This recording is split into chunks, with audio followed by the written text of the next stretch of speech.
सलाला जाने वाली सड़क की हालत इतनी खराब है कि लोगों का आना जाना मुश्किल हो गया है। लोगों के मुताबिक इस सड़क पर ठेकेदार और विभाग के अधिकारियों की मिलीभगत से इस सड़क के बिलों का भुगतान तो हो गया, पर सड़क पर काम नहीं हुआ। रोड के साथ जो है कम से कम 3000 लोगों की आबादी मुश्तमिल है,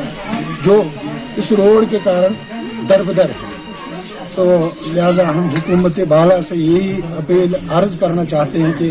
इस चैनल की वसादत से ये हुकूमत बाला तक की बात आवाज़ पहुँचे और इस रोड को या तो नए सिरे से टेंडर हो, ना तो उस ठेकेदार को लाया जाए और रोड का काम जो है जल्द अज जल्द शुरू किया जाए। और काम छोड़ के वो काम बंद पड़ा हुआ है, हमारी ज़मीनों का नुकसान हुआ है, हमारी बैक कटिंग की वजह से हमारी ज़मीनें ऊपर से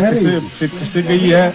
पसियाँ आ गई हैं और हमारा बड़ा ज़मींदारों का बहुत ज़्यादा नुकसान हो रहा है। हमने ठेकेदार से इतना भी कोऑपरेट किया था कि हम आपको अभी कोई यानी किसी भी किस्म की अड़चन नहीं पाई है, लेकिन हम न जाने किस वजह से ये हमारा रोड अभी काम बंद पड़ा हुआ है। तो ये अगर ये ठेकेदार हमारा 10 किलोमीटर का रोड जो उसने 2 साल 3 साल में बनाना था, तो टाइम